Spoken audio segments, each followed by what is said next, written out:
The morning was quiet. The kind of quiet that only happens after a long night of rain. The air still smelled fresh, a mix of wet earth and brewed coffee. Daniel sat at his small kitchen table, half listening to the ticking clock on the wall and the soft hum of the refrigerator.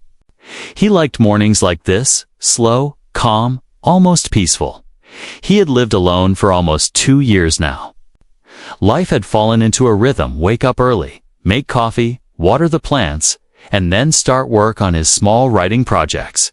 Nothing big. Just small stories that nobody read, but that somehow made him feel alive. That morning, he heard footsteps outside his door. Soft, hesitant ones. A gentle knock followed. He opened the door and saw Hermia, the woman who lived next door. She stood there holding a thin book in her hands, one he had lent her weeks ago. "I hope I'm not disturbing you," she said, her voice quiet but clear. Daniel smiled. "Not at all." "Come in." She hesitated for a moment, as if unsure, then stepped inside. Her presence brought warmth to the room, a kind of soft glow that seemed to chase away the dullness of the morning. She wore a light blue sweater and had her hair tied loosely. Her eyes were gentle, but they carried something deep, something like sadness that never fully healed. "I wanted to return your book," she said, placing it carefully on the table. "It was beautiful. I read it twice." Daniel nodded, surprised. "You liked it that much?" She smiled faintly. "Yes, the ending. It felt real. Sad, but peaceful. Like life, I suppose." He poured another cup of coffee and offered it to her. "Would you like some?" She hesitated again, but nodded. "Thank you."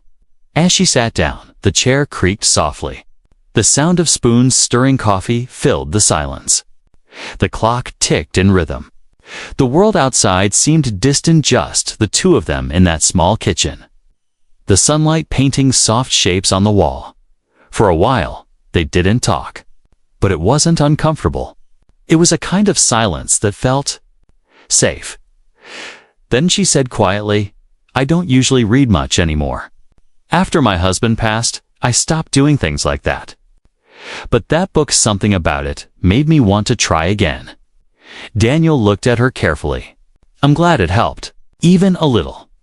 She smiled, though her eyes were wet. "It did. It reminded me of how it feels to be alive, to feel something again." He didn't know what to say to that. He only nodded, his fingers tightening slightly around his cup. Outside, a soft breeze moved through the trees. The sound of leaves brushing against each other filled the air. Inside, the warmth between them grew not in words, but in the way they looked at each other. Maya noticed a small potted plant near his window. "You take good care of that one," she said. Daniel laughed lightly. "I try. It's the only living thing in here that listens when I talk." She chuckled, a real laugh this time. "Then it must be very wise." He watched her laugh. There was something different about her smile. Wasn't the smile of someone happy, but of someone who was trying to remember what happiness felt like. After a moment, she said, "You know, when I first moved next door, I used to hear your music through the wall. You've played old records. My husband used to love those too." Daniel nodded. "I didn't know you could hear them. I can stop if it bothers you." She shook her head quickly. "No, please don't. It's nice. Comforting, actually. Sometimes I just sit by the window and listen." He smiled softly. "Then I'll play them more often." A faint blush touched her cheeks, and she lowered her gaze. The clock ticked again. The air between them grew still, like time had paused. Just long enough for both to realize something was shifting. Something quiet, gentle, and unfamiliar. Maya looked around the small kitchen. "You live simply," she said. "It's nice, peaceful." Daniel nodded. "After losing people, you learn to live with less. Things don't matter as much as moments do." She looked at him, then really looked. There was a softness in her gaze that wasn't there before. It lingered just a second longer than polite conversation allowed. She finally said, "You're right. Moments are what stay." The wind brushed against the window again. The curtain moved slightly, and the faint scent of rain came in. It was one of those moments that felt full, even without words. He noticed her fingers tracing the rim of her cup. "Do you live here alone?" he asked softly. She nodded. "Yes, my husband passed away 3 years ago. I stayed here because I didn't know where else to go." It's strange, isn't it? How places hold memories even when people don't. Daniel's voice was gentle. "No, it's not strange. It's human." For a while, they sat quietly. The world seemed to slow around them, the clock ticking, the soft clink of cups, the hum of life continuing outside. When she finally stood to leave, she said, "Thank you for the coffee." "And for listening." "Anytime," he replied. "My door's always open." She smiled, a soft smile that reached her tired eyes. "That's a dangerous offer," she said playfully. "Then I'll take the risk." He answered. As she stepped out, the faint sound of her footsteps faded down the hall. The door clicked softly behind her, leaving a warm silence in its place. Daniel looked at the empty chair across from him, still warm from where she'd been sitting. He smiled to himself, though he didn't fully understand why. Something had changed in that quiet morning. It wasn't love, not yet, but it was something close. Something that had been missing for a long, long time. And as the clock continued to tick, Daniel poured himself another cup of coffee and whispered to the empty room, "See you tomorrow, Maya." The next few days slipped by quietly, wrapped in the calm rhythm of late spring. The rain had stopped, leaving the world smelling of wet leaves and clean air. Birds had returned to the garden outside Daniel's window, their chirping blending softly with the low hum of the morning breeze. He hadn't seen Maya since that morning. But her voice, her laughter, the way she'd looked at the book, as if holding a piece of her heart in her hands, lingered in his mind. It was strange how someone could walk into your life for just a few minutes and rearrange everything without even trying. That evening, just as the sky began to dim, he heard a soft knock again. When he opened the door, there she was. Maya stood with a faint smile and a small plate in her hands. "I made too much dinner," she said, half apologetically. "Thought you might want some." Daniel blinked, surprised. "That's very kind of you. Please, come in." She stepped inside, the scent of home-cooked food following her warm rice, a hint of ginger and herbs. The kind of smell that made a house feel alive. He took the plate from her carefully. "You didn't have to." "I know," she said softly, looking around the room again. "But I wanted to." They sat together at the small table, sharing food that tasted like comfort. Between bites, silence stretched and softened, becoming something that no longer felt awkward. The sound of spoons touching plates, the faint hum of wind outside all became part of the unspoken rhythm between them. After a while, she asked, "Do you ever feel lonely here?" Daniel looked up. "Sometimes," he admitted, "but I think I've gotten used to it." Silence isn't bad when you learn how to listen to it. Maya smiled faintly. "I used to tell myself that too. But silence can be loud sometimes." He understood exactly what she meant. The silence after someone leaves, it echoes, doesn't it? It fills every corner, reminding you of what used to be done. Nodded slowly. "Yeah, it can be deafening." She looked at him with soft, knowing eyes. "I still talk to him sometimes," she said quietly. "My husband." "I know it sounds crazy." He shook his head. "No, it doesn't. I talk to my father that way. He passed when I was younger. Sometimes it helps." Their eyes met, and for a long second, neither spoke. The only sound was the wind brushing gently against the window, carrying the distant rustle of leaves, Then, without planning it, he said, "Would you like to listen to something?" Maya raised an eyebrow. "Something." He smiled and walked over to the record player by the shelf. "You said you liked old songs. I have one I think you'll love." The record spun with a faint crackle, and soft piano notes filled the room. It was an old love song, slow, tender, and hauntingly beautiful. Maya closed her eyes for a moment, letting the music wash over her. "I haven't heard this in years," she whispered. "He used to hum it when he cooked." Daniel said nothing. He only watched Hertha, where her fingers moved slightly with the rhythm. The way her breathing slowed, as if the music carried her somewhere far away, as the song played. The distance between them began to feel smaller. She was close enough that he could smell her perfume, a faint trace of lavender and something earthy.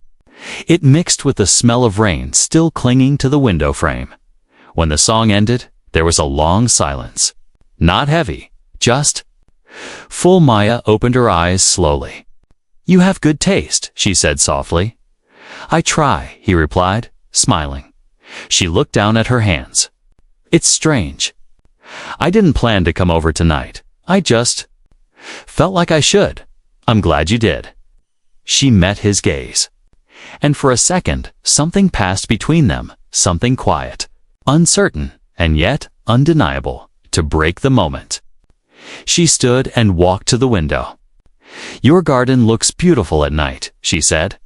Looking at the faint outlines of plants under the moonlight, Daniel joined her. "It's small, but it helps me breathe. You can't be sad when something depends on you to grow." She turned to him, smiling faintly. "That's beautiful. Maybe that's what I need. Something to take care of again." He looked at her profile, soft light outlining her face. Her hair loose, her expression caught between memory and hope. Without thinking, he said, "You take care of people just by being around." Maya blinked, caught off guard. A soft blush rose on her cheeks, but she didn't look away. "You shouldn't say things like that," she whispered. "People might believe you." "Maybe they should," he said gently. Her lips curved into a small smile. Then came that silence, again their shared silence. The one that said everything words couldn't. The clock ticked faintly in the background. Outside, a stray breeze carried the scent of jasmine through the open window. It brushed past them like a whisper. After a long pause, she sighed. "It's getting late. I should go." He nodded, though part of him wanted her to stay. "Thank you for dinner, Maya. It was perfect." She smiled as she walked toward the door. "Then next time, you'll cook." "Next time?" he echoed. "Maybe," she said with a playful grin before stepping out. The door closed softly, leaving the faint echo of her laughter hanging in the air. Daniel stood there for a moment, staring at the door, feeling both lighter and heavier at the same time.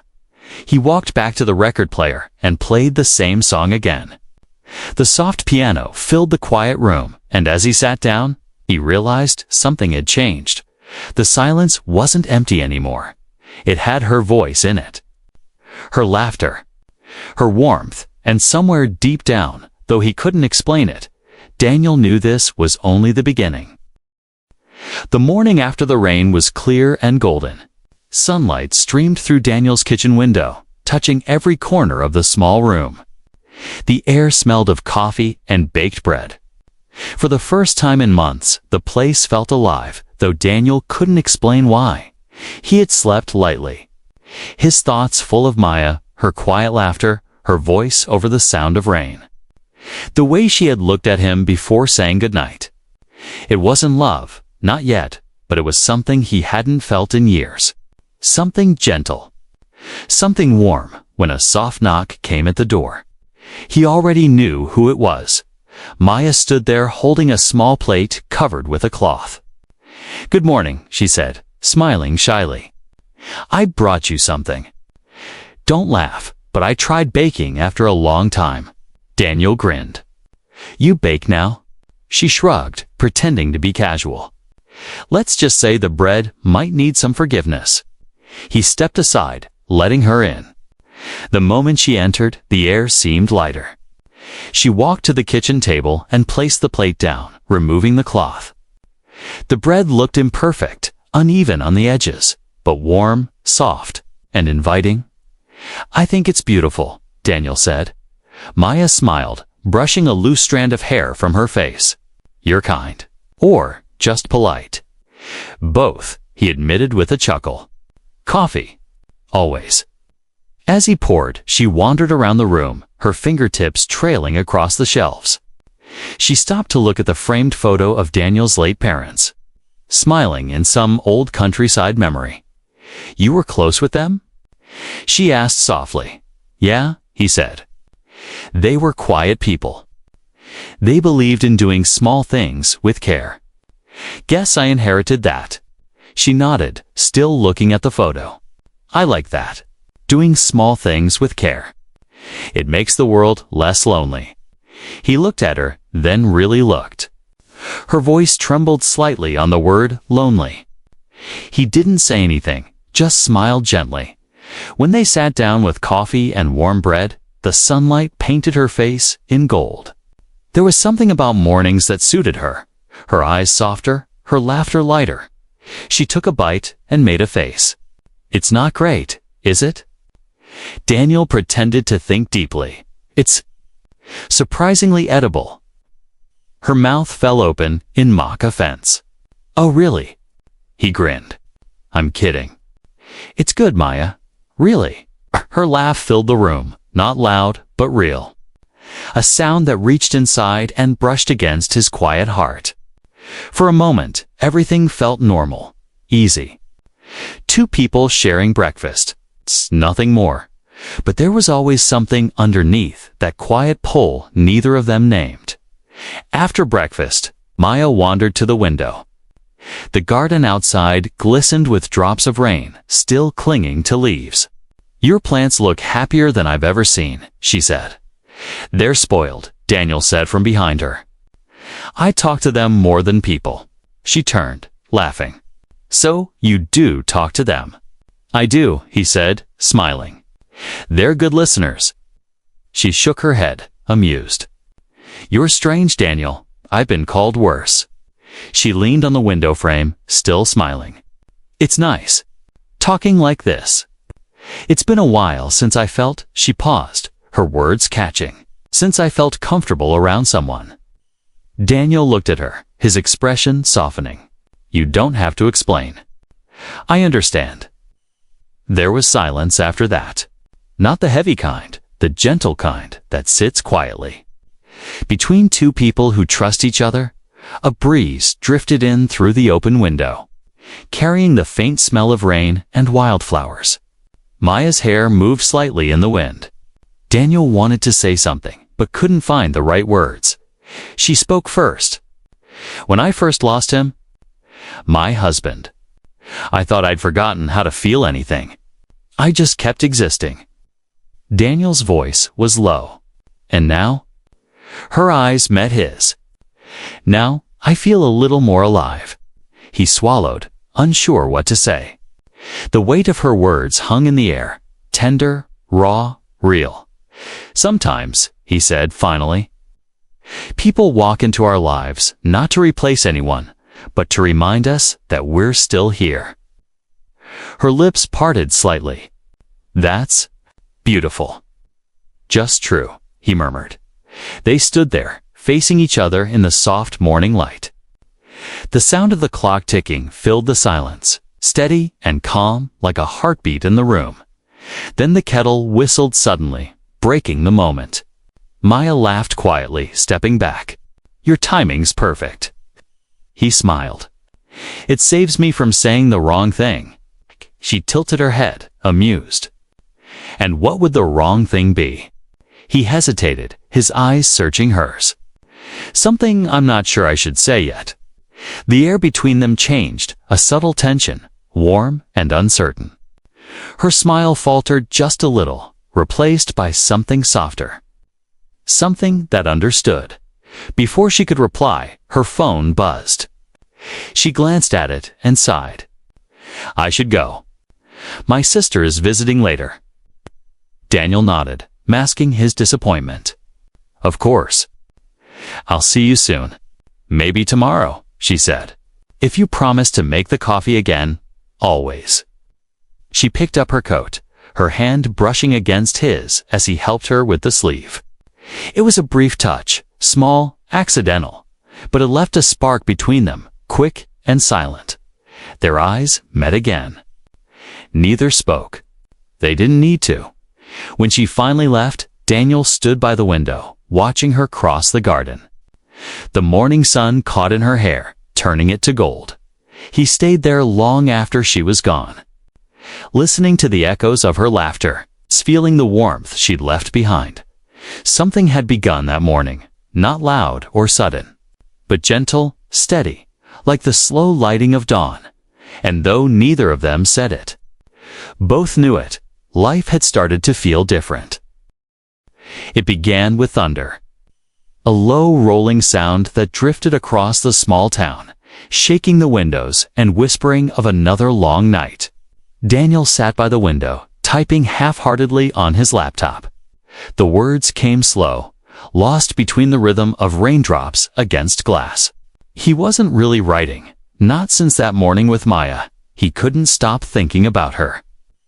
The way she laughed when the bread came out uneven, the way her fingers brushed his when she reached for the coffee cup. It wasn't supposed to mean anything, and yet it did. When the storm grew louder, another knock came quick, urgent. He didn't even have to guess who it was.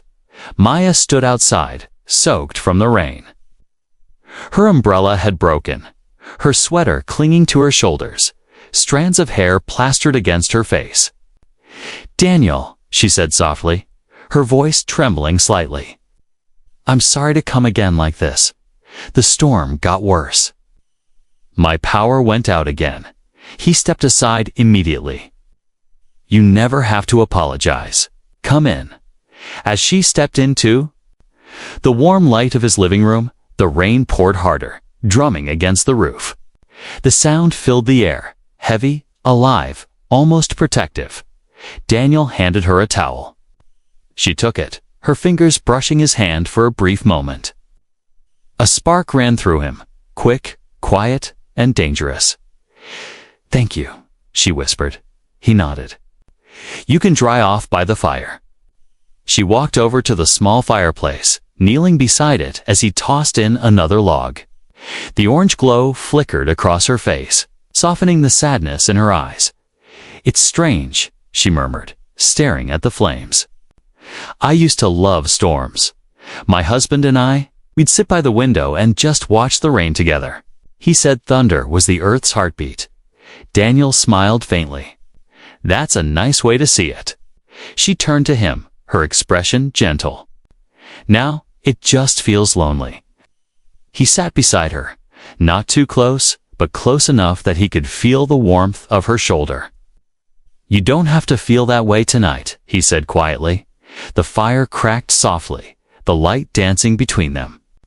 Outside, the rain grew heavier, a curtain of sound that wrapped them in their own small world. Maya sighed, pulling the towel around her. "You're too kind, Daniel. You shouldn't keep letting me barge into your life like this." He looked at her. "Maybe I don't mind."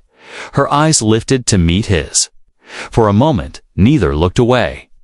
The air seemed to shift, not because of the fire, but because of something deeper, warmer. She broke the gaze first, her voice soft.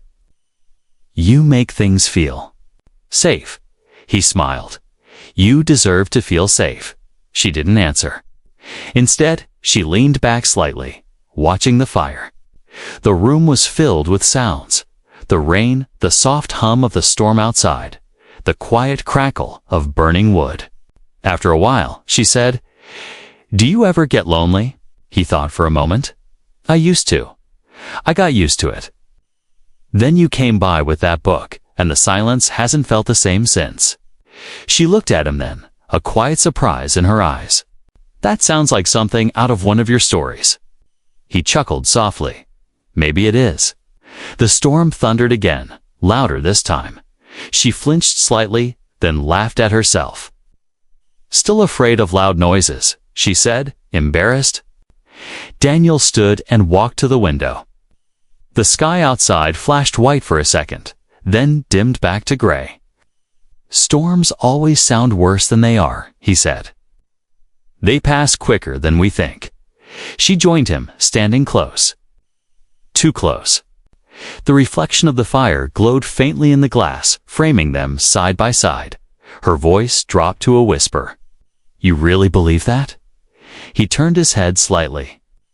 I do. There was a pause, a small, delicate pause that said everything they couldn't. Their faces were inches apart. The thunder rolled again, but softer now, like a heartbeat in the distance. Her breath trembled. Daniel. He swallowed, his voice low. Yes. She shook her head slightly, as if fighting something inside her. I don't know what I'm doing, she whispered. Neither do I, he replied. The rain hit harder, and the world outside disappeared. Only the flicker of light remained, and the sound of two breaths caught in the same rhythm. She looked up, her eyes full of confusion and longing. Then, without thinking, she stepped closer. Her hand brushed his arm just barely, and he felt his heart stutter. They stood like that for a long moment. The space between them felt alive, trembling with everything unspoken. Then she whispered, You should stop me. He said quietly, I can't. Her eyes closed, and for a heartbeat, the world fell silent. The storm faded into a blur. The fire crackled. The clock ticked somewhere behind them, slow, steady, unaware. And then, you know what happened next? The warmth of the fire grew deeper, brighter. Somewhere, a heartbeat echoed, soft, uneven, human. When it was over, they sat quietly beside the window, the rain still falling. Neither spoke. There was no need. She leaned her head on his shoulder, her fingers wrapped loosely around his sleeve. It shouldn't have happened, she whispered.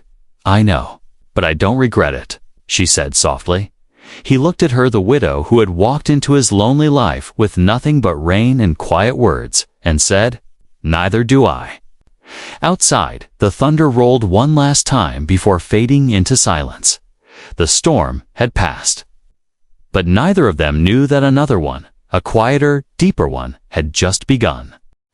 Morning came slow.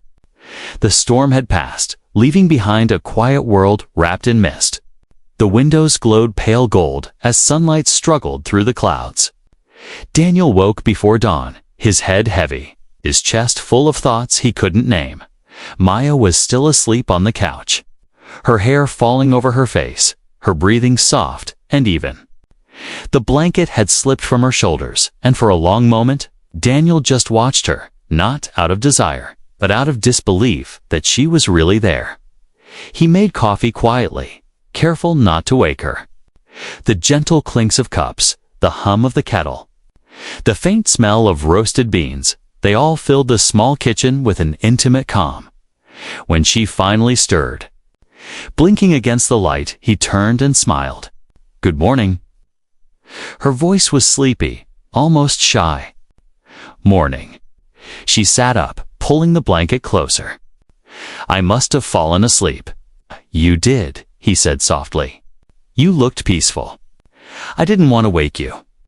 Her eyes searched his face for a moment, then lowered, as if remembering the night before. Her fingers twisted the edge of the blanket. Daniel. About last night, he interrupted gently.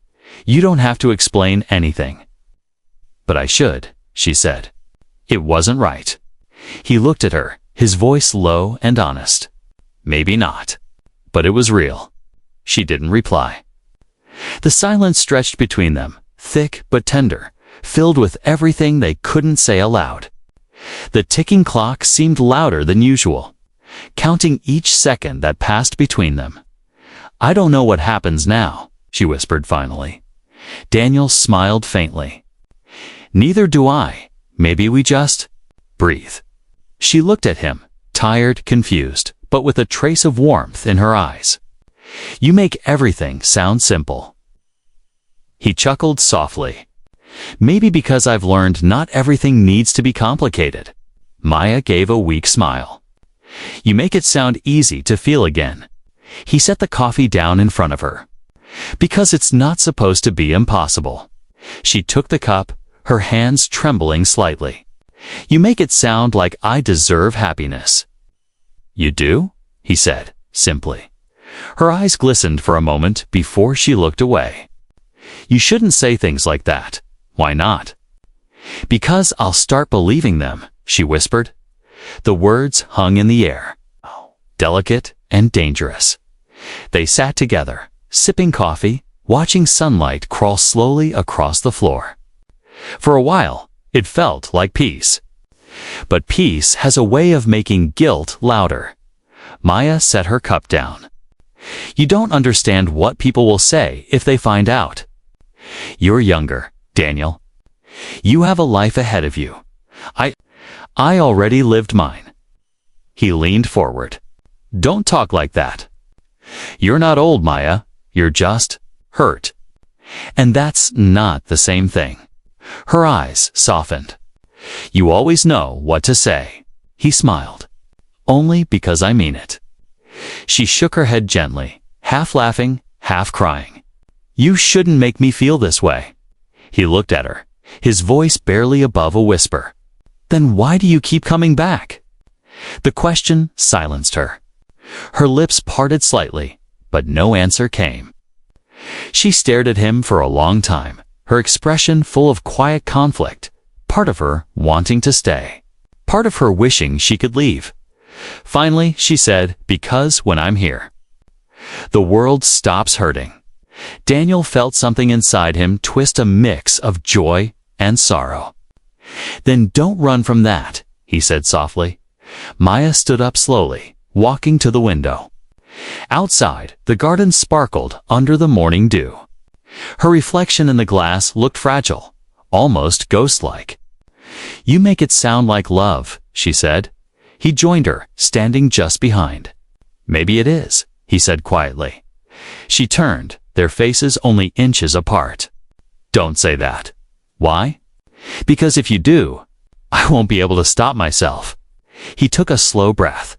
And if I don't, her eyes closed. Then I'll still think it. The air between them tightened again, not with passion, but with longing, deep and helpless. He wanted to touch her hand, to tell her it was okay, that what they felt didn't need to be wrong just because the world said so. But he didn't. He stayed still, letting the silence speak. Finally, she whispered, last night felt like a dream. It was real, he said softly. Dreams don't leave this kind of ache. Maya gave a faint, sad smile. You always find the right words. He smiled back, though it didn't reach his eyes. Maybe that's my curse.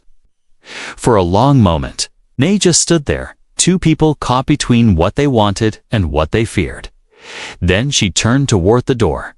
I should go. Before I forget who I am. Daniel's heart sank, but he nodded. I understand. She paused, looking at him one last time. Do you? He met her eyes. No, but I'll pretend I do. Her lips trembled into a half smile, the kind that hurt to see. She reached out and touched his cheek gently. A soft, trembling touch that said everything words couldn't. Then she whispered, You're a good man, Daniel. Don't let me ruin that. And she walked out. The door closed softly behind her, leaving only the quiet hum of morning, the ticking clock. The faint sound of rain still dripping from the roof.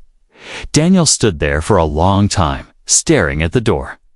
He could still feel her warmth in the air, still hear her whisper echoing in his chest. He sat down slowly, pressing his palms to his face. Somewhere inside him, he knew the line had been crossed, and no matter how far she went, part of her, the warmth, the ache, the quiet, would always stay behind. Days turned into weeks. The rain stopped coming. The air grew warmer, the sky brighter. Yet somehow, Daniel's house felt colder. He hadn't seen Maya since that morning, The cup she used last still sat on the kitchen shelf, untouched. Sometimes he'd catch himself looking at it, remembering how her hands once wrapped around it, how her laughter filled this room like sunlight. But silence had returned thick, patient, and heavy. He tried to keep busy, writing, gardening, cleaning, all the small things that used to keep his thoughts quiet. But nothing worked. Every sound reminded him of her, the ticking clock, the kettle's whistle, even the creak of the floorboards when he walked past her favorite spot by the window. One afternoon, he stepped outside to check the mail. That's when he heard them. The whispers? Did you see her go into his house again that night? People talk, you know. She's a widow. He's younger. It doesn't look right. Such a shame.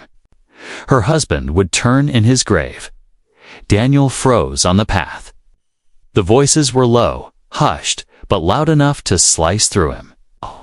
Two women from the neighborhood stood by the gate, pretending not to notice him as they kept talking. He turned and went back inside, his chest tight. He didn't tell Maya. He didn't have to. She would already know. That evening, as he sat by the window, watching the sunset fade into orange and gray, he saw her outside her house. She was hanging clothes on the line, her movements slow and distracted. Their eyes met for a brief second, just a second, and then she looked away. It was the first time she had ever looked away. That night, Daniel didn't sleep. The house was too quiet, the bed too big. He kept listening for footsteps, for a knock, for anything, but the only sound was the whisper of the wind brushing against the glass. The next morning, he finally went to see her. When she opened the door, she looked tired. Her hair was tied back loosely, and her eyes were red, as if she hadn't slept either. "Maya," he said softly. "Daniel," she answered, her voice quiet but steady. "You shouldn't be here." He frowned. "Why?" She sighed, stepping aside to let him in, though she didn't meet his gaze. The room was tidy, too tidy, as if she'd cleaned to avoid thinking. "People are talking," she said finally, her hands clasped together. "You must have heard." He nodded. "I did." She looked at him then, sadness and guilt in her eyes. "They're saying terrible things. About you, about me, about what happened that night." "I don't care what they say," Daniel said firmly. "I do," she whispered. "You don't understand what this place is like. They'll never let it go. They'll make it ugly." He took a step closer. "It doesn't have to matter. What we have is ours. It doesn't belong to them." Her voice cracked. "It's not that simple. Maya, Daniel, please," she said, her eyes pleading. "You think I don't want to see you? Every morning I look out that window, hoping you'll come. But then I hear their voices again." She looked down, her fingers trembling. "They call me names, Daniel. They whisper when I walk by, and I can take it, but I can't let them drag you into it too." He moved closer, his voice low and desperate. "Let them talk. We know what's real." She shook her head, tears falling now. What's real doesn't always survive what people say for a moment. Neither spoke. The clock ticked somewhere behind them. The sound of a distant bird echoed through the open window, faint but alive. Daniel reached out slowly, his hand brushing hers. "Maya." She didn't pull away this time. Her fingers clung to his for a brief second, trembling, before she finally said, "I wish we'd met sooner.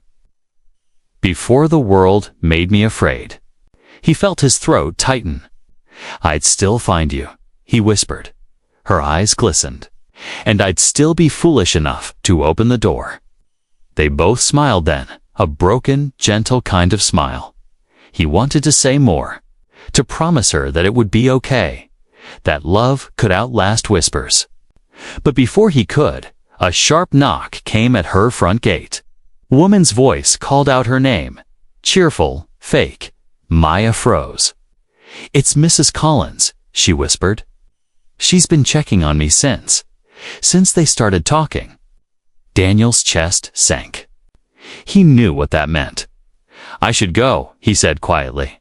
Maya looked at him with pain in her eyes. I'm sorry. He gave a small nod. Don't be. Just promise me one thing. What? Don't let them make you forget how it felt. The quiet, the warmth, the peace. Her lips trembled. I won't. He smiled faintly. Then we're okay. He turned to leave, pausing at the door. If you ever need me, I'll know where to find you, she finished, her voice almost a whisper. When he stepped out, the air felt heavier. The world outside had changed. Same sunlight, same street, but colder somehow. He looked back once. She was standing by the window, her hand pressed against the glass. She didn't wave, didn't smile, just stood there, silent, watching him walk away. Back in his own house, Daniel sat by the window, the same window that faced hers. He could still see her silhouette through the thin curtains, still feel her presence through the air between their homes. But now, the world between them had grown too wide. The neighbors kept whispering. The days grew longer. The silence grew heavier. And in that silence, Daniel learned something cruel about love. That sometimes it's not heartbreak that breaks you. It's the distance that follows it. Autumn arrived quietly. The air had grown colder, and the trees outside Daniel's window were turning amber and gold. Every morning, leaves fell like slow rain. Drifting past the glass and collecting on the stone path below, it had been 3 weeks since he'd last spoken to Maya. 3 weeks of silence.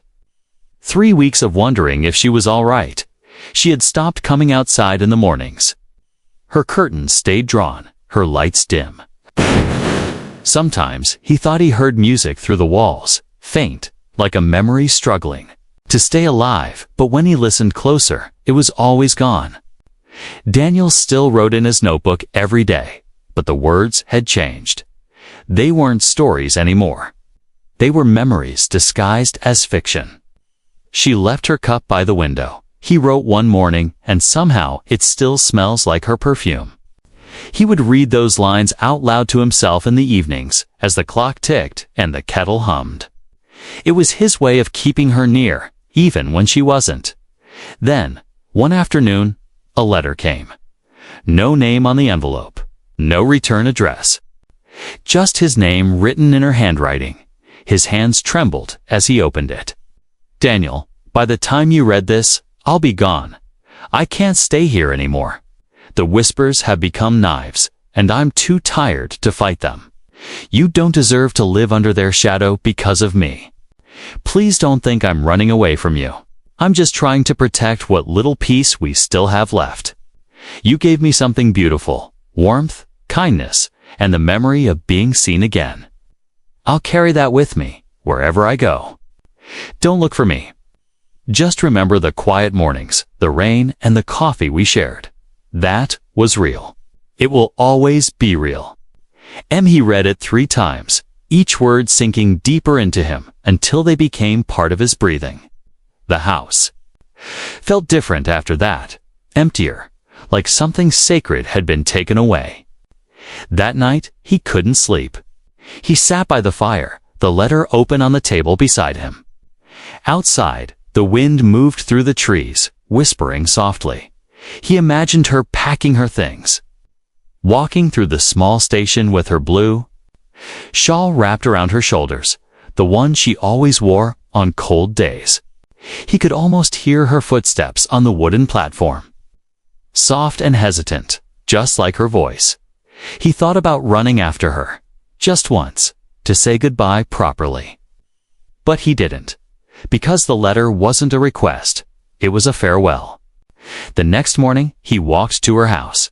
The gate was locked. The garden was bare. The curtains were gone. The windows empty. Even the flowers she used to water had wilted. He stood there for a long time, not moving, not speaking. The wind brushed past, lifting the last few leaves from the trees, scattering them across the empty yard. When he finally turned away, the world felt smaller. Back home, Daniel poured himself a cup of coffee. He placed another cup across the table, hers, and sat in silence. The faint sound of the clock filled the room, each tick a reminder that time never stops, no matter who leaves. He didn't cry, not at first. But when he reached out and touched the cup she had used that last morning, his breath caught. The faint trace of her, that soft warmth she left behind, was still there. He closed his eyes. The memories came. Back like a soft film reel. Her laughter over burnt bread. Her teasing voice. Her reflection in the rain-streaked window. The first knock on his door. The storm. The quiet after. He whispered to the empty chair, "I'll remember, Maya. I promise." A soft breeze moved through the room, brushing against his face. It felt like an answer, or maybe just the house breathing with him. In the weeks that followed, Daniel began to live differently. He still wrote every day, but his stories changed again. They were softer now, kinder, full of people finding warmth in unexpected places. Sometimes, when he walked through the market, he thought he saw her, a flash of blue, a familiar walk, a soft laugh in a crowd. He would stop and turn, heart pounding. But she was never there. Still, he smiled every time. Because she didn't need to be there for him to feel her. She was in the way the rain sounded against the roof, in the smell of coffee. In the golden light of early morning. Months passed. Winter came and went. One evening, as snow began to fall outside, Daniel lit a candle by the window. The flame flickered gently, casting long shadows on the wall. He took out the letter and read it again, softly, as though reciting a prayer. "You gave me something beautiful. Warmth, kindness, and the memory of being seen again." He folded it carefully, placing it inside his notebook, the same one where her name appeared again and again, hidden between the lines of his stories. He smiled. Not sadly this time, but with a quiet peace. Love, he realized, doesn't always end with togetherness. Sometimes it lingers in places, in habits, in the spaces between memories. Outside, snow kept falling, covering everything in stillness. He watched it through the window, the same window that once faced hers, and whispered into the cold air, "Good night, Maya." The clock ticked softly. The fire cracked, and for the first time in months, Daniel felt something he hadn't felt since the morning she first knocked on his door. Warmth. Not the kind you touch, the kind you keep. Years slipped by like pages in a forgotten book. The seasons kept turning, spring, summer, autumn, winter, each one carrying traces of her, even when Daniel tried to move on. The town changed. New faces arrived, old neighbors moved away. The gossip faded, as gossip always does. But the memory of Maya never did. She lingered, not like a wound, but like a whisper that refused to leave the air. Daniel still lived in the same small house, now covered in ivy and silence.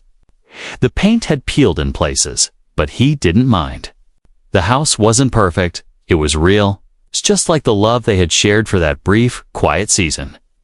Every morning began the same way. He brewed his coffee, one cup for himself and one he never drank.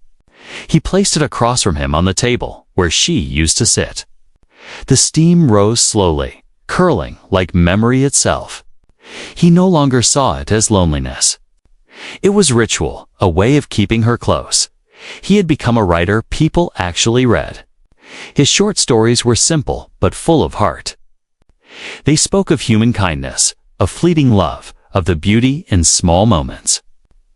Readers said his words made them feel something they couldn't name. What they didn't know was that every story had a piece of Maya hidden inside her laughter, her gentleness, her quiet sorrow. One afternoon, years after she left, a local publisher visited him. The woman flipped through his notebook and smiled. "You write about love like it's something sacred," she said. Daniel smiled faintly. maybe it is. She asked him if the stories were true. He just replied, "They're real enough." That night, he walked to the window and looked out. The garden still bloomed with the plants Maya once admired. He had taken care of them every season, whispering to them as she once teased him for doing. The flowers were taller now, their colors brighter. He often thought she would have liked that. The moon was full that night, silver light spilling across the garden path. He stood there for a long time, holding a cup of coffee, the steam rising toward the stars. Somewhere, faintly, a train passed in the distance. The sound tugged at something inside him, a memory of her letter, of her departure. Of that last look through the window, he whispered into the quiet. I still remember. Sometimes he wondered where she had gone. Maybe she found another town, another quiet house, another window to sit beside with her tea. Maybe she smiled again, free from the weight of the whispers. Maybe she even thought of him when the rain fell hard against her new roof. He hoped so. Years later, on an ordinary morning, Daniel received a small parcel in the mail. No name on the outside, just his address written in neat handwriting. Inside was a worn book, the same one he had lent her the day they first met. Between the pages was a folded note. You told me once that storms pass faster than we think. You were right. The world has been kind to me. I smile more now. I even laugh sometimes. But I still think of that morning, your coffee, your stories, your quiet heart. Thank you for teaching me that love can exist without forever. M. He read it again and again, his hands trembling just slightly. She was alive. She was okay. That was enough. He placed the note inside his notebook, beside her first letter. Then he opened the window and let the soft morning breeze drift in. The scent of wet grass and blooming jasmine filled the air. The same smell that once wrapped around their shared silences. Later that day, Daniel sat by his old typewriter. He started a new story, one he had been afraid to write for years. It began with a knock at the door, on a quiet morning that smelled of rain and coffee. He smiled as he typed. His hands were slower now, but steady. Every word carried weight, every line a memory. When he finished, he read it aloud. His voice was calm, gentle, filled with the same warmth that had once filled his little kitchen. The story ended simply. She left. But she never truly left. Because some people don't fade, they stay in the rhythm of your days, in the spaces between your breaths. In the way you still pour 2 cups of coffee every morning, he placed the final page on the table. Beside the 2 cups, his and hers. Outside, the sky turned orange with evening light. The world was quiet again, just as it had been on that first morning years ago. The clock ticked. The kettle hummed softly. Somewhere in the distance, church bells rang, gentle and far away. Daniel leaned back, closing his eyes. He wasn't sad anymore. The ache had softened into something tender, something beautiful, like the warmth of sunlight through thin curtains. He whispered one last time, barely a breath, "Good night, Maya." Then he lifted his cup, took a slow sip, and smiled. The second cup sat untouched, steam curling upward into the soft, golden light. Outside, the wind moved through the trees, carrying faint echoes of a laugh that once filled his home. And somewhere, maybe far away, maybe not at all, a woman with kind eyes and a blue shawl smiled at the same sunset, whispering back, "Good night, Daniel."